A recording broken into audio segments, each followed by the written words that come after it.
Bagaimana kita berjuang untuk menghadapi hawa nafsu? Ya seperti ini.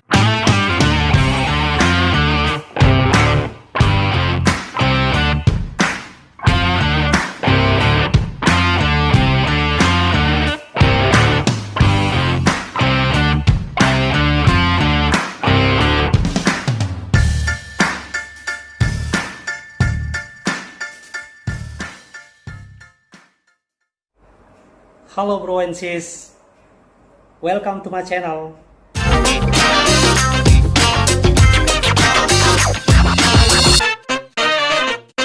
Bro and sis, terima kasih ya yang sudah subscribe channel saya.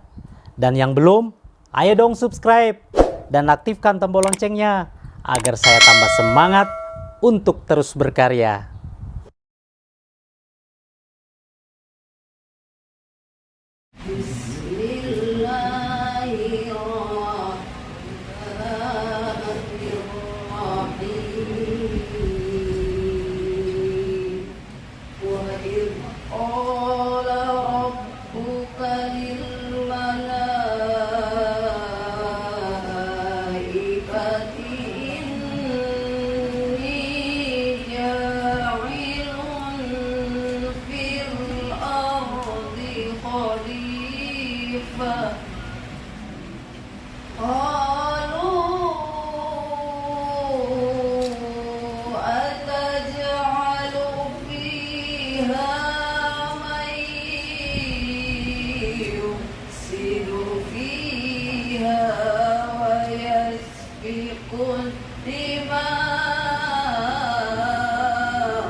yang maha pengasih lagi maha penyayang.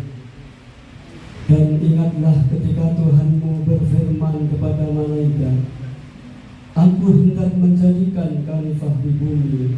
Mereka berkata, Apakah engkau hendak menjadikan orang yang merusak dan menumpahkan darah di sana, sedangkan kami bertasbih memujimu dan mensucikan namamu? Dia berfirman, sesungguhnya aku mengetahui apa yang tidak kamu ketahui. Dan janganlah kamu campur adukkan kebenaran dengan kebatilan, dan jangan pula kamu sembunyikan kebenaran sedangkan kamu mengetahuinya. Dan hendaklah di antara kamu ada segolongan orang yang menyeru kepada kebajikan, menyuruh berbuat yang ma'ruf dan mencegah dari yang mungkar, dan mereka itulah orang-orang yang beruntung. Kamu umat Islam adalah umat terbaik yang dilahirkan untuk manusia. Selama kamu menyuruh berbuat yang ma'ruf, mencegah dari yang mungkar, dan beriman kepada Allah. Seandainya ahlu kitab beriman, tentulah itu lebih baik dari mereka. Di antara mereka ada yang beriman, dan kebanyakan mereka adalah orang-orang yang fasik. Maha benar Allah atas segala firman. Wassalamualaikum warahmatullahi wabarakatuh. Pada acara inti, tausiah dengan tema Teladani pahlawanmu, tingkatkan nilai spiritualmu. Baik, selanjutnya ke Pasar Cibubur belanja buah alpukat bersama Kiai Haji Agus Abdul Ghafur MPD. Kita semua tambah semangat. Wassalatu wassalamu ala sayyidina Rasulillah wa alihi wa sahbihi wa mawala. Naik motor ke Purwodadi, beli ayam dan itik. Hari ini moderatornya Pak Haji Suradi. Insya Allah acaranya akan menarik. Hari ini saya melihat hal-hal yang unik. Yang pertama, biasanya kalau acara taklim atau pengajian itu yang mendominasi itu adalah ibu-ibu. Ini mengapa kok bapak-bapak itu loh yang paling banyak itu? Heran saya. Wah, luar biasa. Allahu Akbar. Ya, Pak, benar. Rezeki anak soleh ini. Ini temanya atau semboyannya organisasi Bapak Ibu sekalian luar biasa.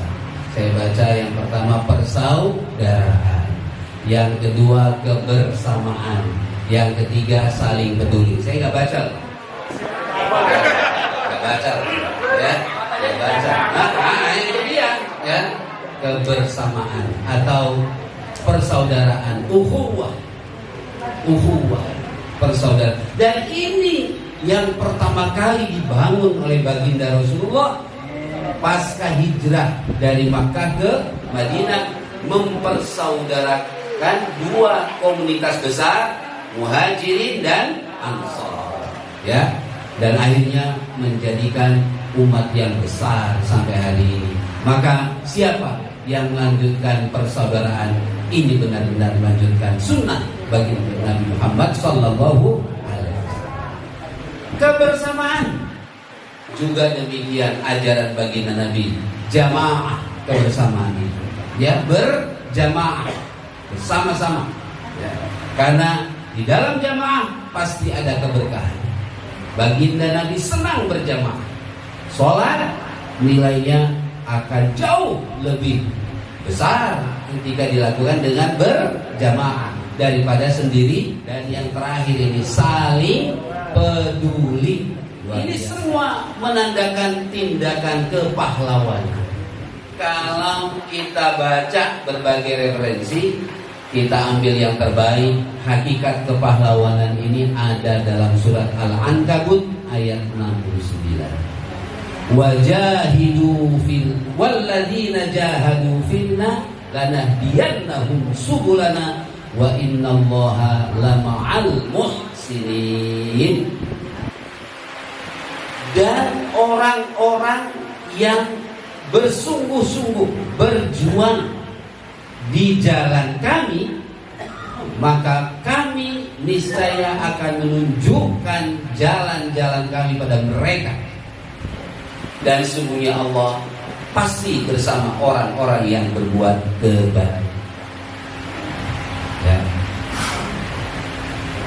Tindakan kepahlawanan adalah tindakan yang memberikan manfaat kepada orang lain, kepada alam semesta.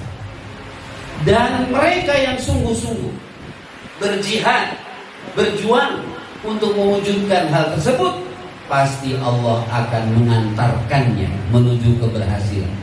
Karena apa?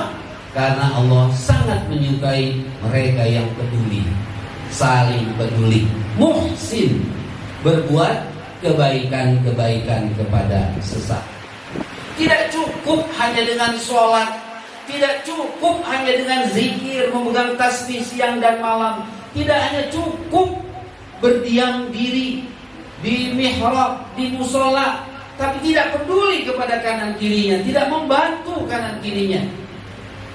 Islam tidak mengajarkan. Bukankah dalam ritual sholat kita diakhiri dengan salam Assalamualaikum warahmatullah, Assalamualaikum warahmatullah. Lihat sebelah kanan kita bagaimana keadaannya, lihat sebelah kiri. Apalagi dalam komunitas, organisasi paguyuban seperti kita, seperti ini, yang usianya sudah sepuh-sepuh, saling peduli itu luar biasa. Ini tindakan heroik, tindakan kepahlawanan yang diwujudkan oleh Bapak Ibu sekalian. Jadi jangan sampai kita terkecoh dengan kata-kata orang-orang atau musuh-musuh kalau jihad adalah suatu yang sangat membahayakan. Justru karena jihadlah kita jadi merdeka, karena jihad kita jadi pandai, karena jihad kita sejahtera. Hari ini kalimat itu dikonotasikan bahaya, ya. Padahal arti jihad adalah bersungguh-sungguh. Coba kalau pahlawan Indonesia, Pangeran Diponegoro dan sebagainya tidak sungguh-sungguh, apa jadinya kita? Coba kalau kita, guru-guru kita tidak sungguh-sungguh mengajarkan kita, apa jadinya kita? Dan seterusnya. Saya mengutip pendapatnya Imam Al-Jauzi, Ibnul Qayyim Al-Jauzi, itu muridnya Ibnu Taimiyah, merumuskan pembagian jihad itu ada 4, yaitu jihad hawa nafsu, jihad syaitan, jihad orang kafir, dan jihad orang munafik, dengan pendekatan yang berbeda. Bagaimana kita berjuang untuk menghadapi hawa nafsu? Ya seperti ini. Jadi memang hawa nafsu itu dihadapi dengan kita ngaji. Kalau nggak ngaji lewat, Pak. Lewat kita. Kalau kita mohon maaf ya, apalagi kita pensiun, nggak ngaji kita, nggak muzakarah seperti ini, ya Allah, semakin terlupakan oleh tipu daya dunia, tipu daya setan itu. Untuk kita berkomunitas, inilah yang disebut watawasau bil haq watawasau bis. Cari teman itu yang mau seperti itu, itulah sebaik-baik teman. Ya, teman yang bagaimana mengantarkan kita ke husnul khotimah. Mau apa lagi? Ya, inilah luar biasa. Kemudian jihad menghadapi setan. Setan itu biasanya itu menghembus-hembuskan hal yang syubhat, bukannya haram. Syubhat itu gray area, wilayah abu-abu, tidak putih, tidak hitam. Kalau putih di sini jelas, ya kan? Tadi yang putih ya, di sini. Nah, hitamnya nggak ada, di sini nggak ada yang hitam. Nah, ya syubhat itu antara putih dan abu-abu hitam, jadi nggak jelas. Nah ini hobinya setan, ya. Maka kita harus melawan syubhat, propaganda. Masya Allah, ini hobinya setan ini, propaganda. Dari zaman Nabi Adam diberikan propaganda supaya umurnya tua, panjang, nggak mati-mati gitu, kekal abadi di surga. dibujurnya dengan apa propagandanya? Itu sejak itu propaganda ini. Kalau sekarang ada hoax, ada ini, wah itu sudah memang sudah iya dari dulu propaganda itu, ya. Nah, kemudian fitnah kehidupan, banyak fitnah, ya. Yang hak dibilang batil, yang batil dibilang hak dan sebagainya, ya. Ini setan. Orang kafir, orang munafik, bagaimana cara menghadapinya? Ya dengan harta, dengan jiwa, dengan raga, seperti halnya saudara kita yang ada di Gaza, di Palestina, di Libanon dan sebagainya. Mau nggak mau. Allah berfirman, wajahidu bi amwalikum wa anfusikum dzalikum khairul lakum in kuntum ta'lamun. Surat At-Taubah ayat 41. Dan berjuanglah dengan hartamu, dengan jiwamu, yang sedemikian rupa itu adalah yang terbaik untukmu. Sebagai puncak ajaran Islam, ya, dicontoh oleh baginda Nabi, oleh Sayyidina Abu Bakar, Sayyidina Umar, Sayyidina Ali, berbagai macam bentuk perjuangan jihad itu, ya. Satu saja seperti Hasan bin Sabit, sahabat Nabi itu ahli syair. Beliau adalah penyairnya Nabi. Mengapa? Karena zaman itu yang populer itu adalah membuat syair, membuat pantun itu. Ya, persaingannya itu adalah pantun dilawan pantun, syair dilawan syair gitu. Maka perintah Rasulullah, serang musuhmu dengan syairmu wahai Sabit. Nanti saya akan Ruhul Kudus. Ruhul Kudus itu malaikat Jibril, ya, akan bersama. Inilah keteladanan baginda Nabi. Dalam surat At-Taubah ayat akhir, kalau Bapak baca surat At-Taubah ayat yang paling akhir, yang sangat populer. Laqad ja'akum rasulun min anfusikum azizun 'alaihi ma 'anittum harisun 'alaikum bil mu'minina raufur rahim. Fa in tawallaw faqul hasbiyallahu la ilaha illahu 'alaihi tawakkaltu wa rabbul 'arsyil 'azim. Ini boleh dibilang strategi atau langkah-langkah kepahlawanan Rasulullah SAW. Yang pertama, laqad ja'akum min anfusikum, telah datang kepadamu sekalian seorang utusan yang datang dari bangsamu sendiri. Demikian Rasulullah hadir dari kalanganmu sendiri, bangsa Arab Quraisy. Mengerti keadaanmu, bagaimana pensiunan Telkom itu, bagaimana itu tahu Pak Budi itu, ya, tahu bagaimana psikologinya, bagaimana sosialnya, bagaimana arah politiknya, ngedukung siapa, ngedukung mana, itu tahu kan Pak Budi, ya, dia tahu lah keluarga sendiri, ini dia. Demikian Rasulullah mengenal betul masyarakatnya, artinya simpati dan empati. Itu yang pertama. Laqad ja'akum min rasulun min azizun 'alaihi ma 'anittum. Sungguh sangat menderita bagi Nabi, ya, merasakan penderitaan yang kamu rasakan, kaum muslim di Makkah waktu itu, ya. Maka saking Rasulullah merasakannya itu Pak, kalau ada yang meninggal Rasulullah takziah. Kita biasa kan takziah, ya. Biasanya kalau takziah apa? Kalau kita keluarga kita paling naruh itu, ya, uang di itu aja, ya. Pernah nggak nanya ini yang meninggal punya hutang nggak? Tanya nggak?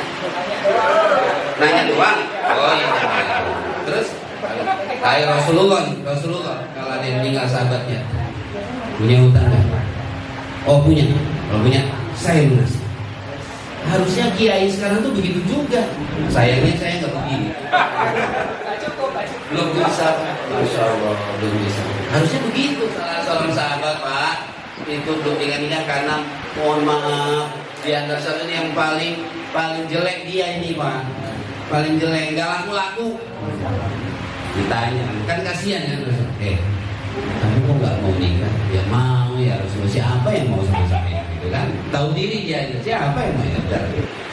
Kebetulan Pak, ada seorang sahabat Ansor dari Madinah silaturahim. Kaya, pejabat, biasanya kalau pejabat kaya itu udah pasti dong terawat kan? Coba dah, waktu bapak jadi pejabat luar biasa.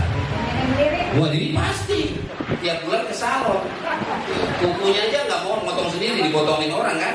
Nah, ya bu ya, pedicure, manicure, wah, glowing semuanya udah pokoknya. Nah, kebetulan kata Rasulullah itu biasanya kalau orang kaya ini anaknya pasti cakep-cakep kan gitu ya. Nah, kata Rasulullah, punya anak perempuan nggak?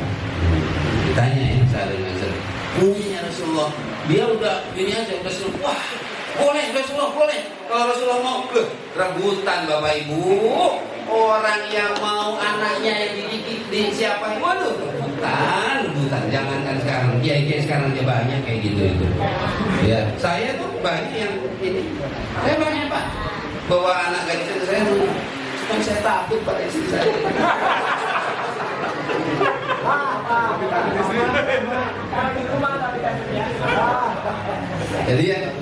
Jadi pulang, langsung lapor ke ibunya. Bu, tadi saya silaturahmi dengan Rasulullah. Kemudian Rasul nanya, kita punya anak enggak? Ini saja itu. Wah, silakan Pak. Jangan dulu, bukan untuk Rasulullah, tapi diminta dinikahkan dengan sahabat yang tadi yang nggak laku itu ya. Bagaimana sedih kan itu, aduh mau mengiyakan, kasihan ke anaknya. Anaknya gadis yang perempuan yang cantik itu mendengar keluar dari kamarnya, Bapak Ibu, kalau Rasulullah yang minta saya siap. Tuh Pak, kalau santri zaman dulu begitu. Kalau santri sekarang nggak mau Pak. Setelah itu tiba-tiba Pak ada seruan dari masjid, Khairullah, artinya kuda Allah. Apa artinya kuda Allah? Panggilan apa itu? Jihad Pak. Itu apa? Perumpamaan kuda Allah tuh berarti jadi pejuang Allah itu loh. Wahai pejuang Allah, ayo ada panggilan jihad. Itu Pak, tadi itu sahabat tadi itu ya, saya beli emas nanti nikah tuh enak-enak, padahal ini ada panggilan untuk berjuang. Gak jadi, dijual lagi Pak, dijual lagi emasnya, dibeliin senjata, jalan ke medan juang, akhirnya gugur syahid. Tinggal pedangnya dibawakan ke Rasulullah.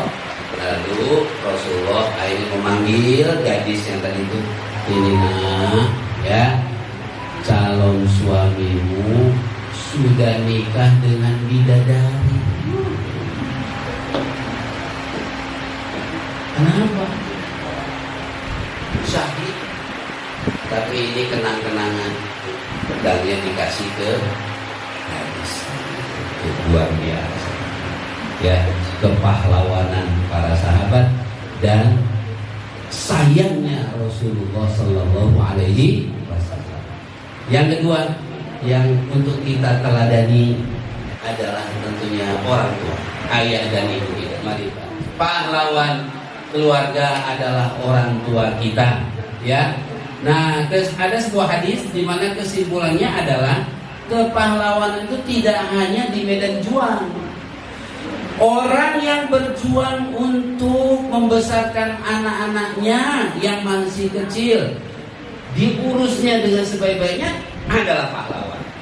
Orang yang berjuang untuk menafkahi kedua orang tuanya yang sudah sakit, yang sudah uzur, jangan ragu, katakan ke anak-anak kita, kalau kamu ingin jadi pahlawan, urus kami dengan sebaik-baiknya.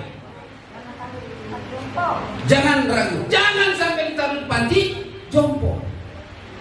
Na'udzubillahi min. Ada sahabat Uwais bin Al-Qarni, sahabat yang dirindukan oleh Rasulullah.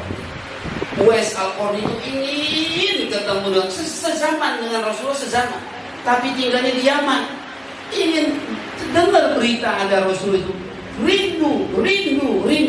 Tapi karena ibunya sudah tua, lumpuh, gak ada yang ngurus, akhirnya Uwais milih untuk ngurus ibunya.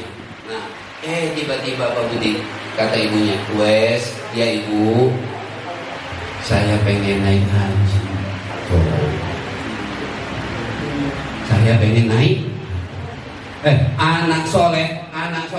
Siap bu, siap.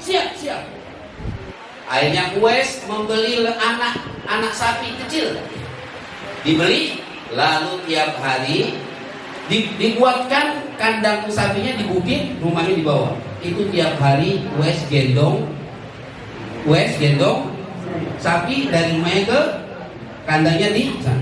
Tiap hari pulang balik, kata orang kamu, Uwais sudah mulai gila. Padahal tidak tahu. Padahal apa tujuannya Uwais? Supaya latihan dia menggendong ibunya nanti itu. Akhirnya lembunya tambah besar, dijual kan? Jadi ongkos untuk perjalanan haji, dan Uwaisnya sudah jadi kuat. Nah, mari bu, digendong bu dari Yaman ke Mekah itu. Ya, setelah peristiwa itu Rasulullah sudah berpulang, jadi tak bertemu Uwais itu dengan Rasulullah. Tapi Rasulullah berwasiat, kelak akan datang seorang yang datang dari Yaman untuk berhaji. Ciri-cirinya ada kulitnya ada putih di pundaknya. Kalau engkau bertemu dengan dia, mintalah doa kepadanya, karena doanya langsung dijawab oleh Allah. Sahabat berebut tiap musim haji, enggak ada. Musim haji lagi, enggak ada. Pas datang itu, nah, sahabat Umar menumit, engkau dari Yaman ya? Betul. Engkau namamu Uwais ya? Betul. Coba, engkau ada tanda putih nggak sih?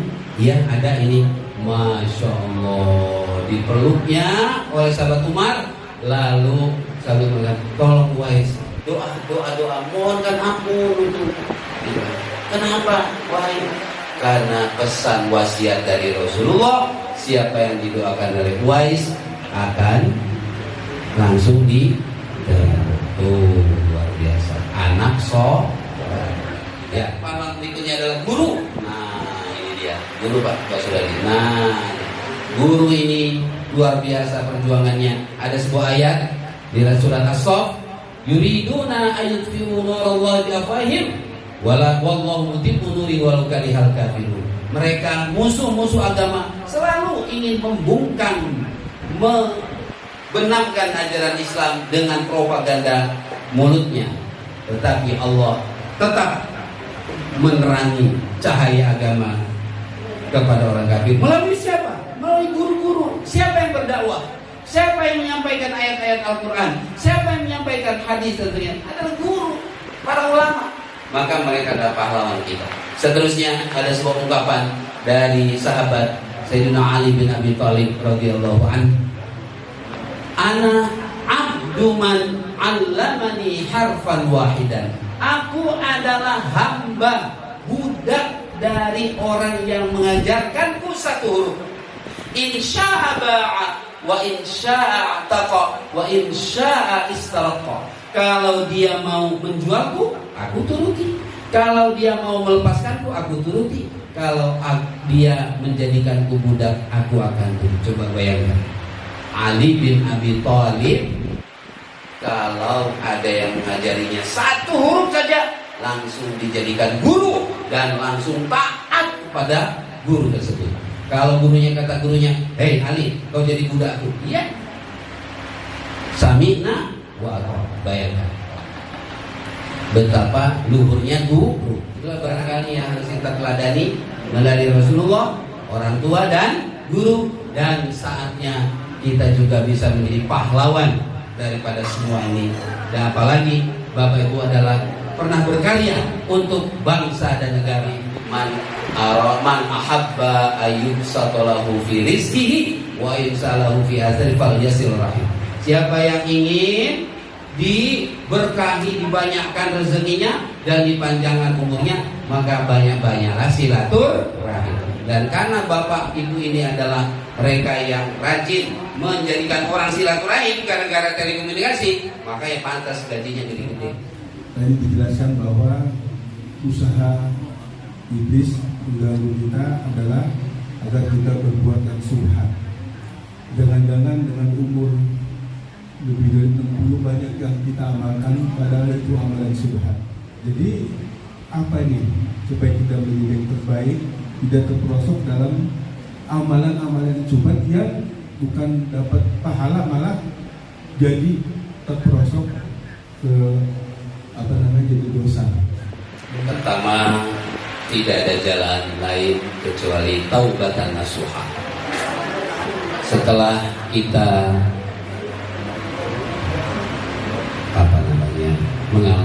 menjalani kehidupan melalui berbagai macam fenomena ya, kejadian-kejadian suka duka dan sebagainya, ketika kita berintrospeksi, jangan-jangan ya Allah selama ini yang diperjuangkan adalah ada yang syubhat, bahkan mungkin ada yang jelas-jelaskan sebagainya. Satu adalah taubatan nasuha, yang kedua beristighfar, dan yang ketiga lakukan sholat awwabin, sedikitnya 2 rakaat, baiknya atau sampai berapa, sampai 20 boleh, tapi paling tidak 6 rakaat. Waktunya setelah maghrib sampai isya. Bagusnya kalau kita jamaah di masjid maghrib nih, lalu zikir, sholat awabin 2 rakaat. Bacanya setelah Fatihah qul huwallahu ahad sekali. Ya. 2 rakaat salam, bangun lagi sholat awabin 2 rakaat salam, cukup. Itu baginda Rasulullah SAW bersabda, siapa yang sholat paling tidak 6 rakaat ya setelah sholat maghrib, itu nanti akan seperti halnya beribadah selama 12 tahun. Kita kan tahu nih bahwa di akhir zaman Nabi terpecah. Ya. Dua kan, yang satu yang apa namanya? Selamat. Nah, kita kan belajar nih, ya, bagaimana supaya apa yang kita dapat ini bukan hal yang subhat. Jadi, gimana kita memilih ini, belajarnya nih pada ulama atau ustadz atau guru? Baik. Sekarang banyak narsumnya banyak. Dari Facebook ada, dari YouTube ada, dari Google ada, dari apalagi sekarang terbaru dari AI ya.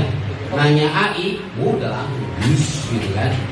Apakah itu menjadi rujukan utama? Bukan. Itu hanya sebagai referensi saja untuk memperkaya. Tetap narasumber utama adalah guru. Guru itu belajarnya al-qira'atu ala syekh. Ngajinya harus berhadap-hadapan. Walaupun berhadapan lewat Zoom juga bisa. Bisa, itu sih gak ada masalah itu kan. Tapi tidak baca sendiri itu loh Pak. Tidak baca sendiri, memahami sendiri, menyimpulkan Nah ini bahaya. Jadi harus tetap cari pada guru. Kalau perlu lebih banyak guru lebih baik. Nah masalahnya tadi kata Pak Haji Munajat, banyak tapi gurunya ada 72 atau 73 golongan gitu kan. Padahal yang diprediksi hanya 1 gitu kan yang paling benar. Nah Bapak jangan ragu ya. Udah pilih yang 1 itu yang selamat, udah gitu aja. Pak capek Pak kalau ini neraka apa surga ya? Capek Pak. Nah Rasulullah memberikan ancer-ancernya para sahabat, as-sawadul aqwam, yang mayoritas ya, yang mayoritas umat Islam di seluruh dunia itulah ikuti ya. Sekarang yang mayoritas yang mana? Ya yang saksikan aja di dunia ini. Bagaimana kalau NU bagus, Muhammadiyah bagus, Persis bagus, semuanya Ahlus Sunnah wal jamaah. Nah, itulah yang Ahlus Sunnah wal Jamaah itu yang mayoritas as-sawadul a'dha, yang mengakui 4 mazhab, Imam Hanafi, Imam Maliki, Imam Syafi'i, dan Imam Hambali. Semuanya kita akui, pendapatnya benar semuanya. Oke bro and sis, thanks for watching. Jangan lupa subscribe, like, comment, and share. See you next video.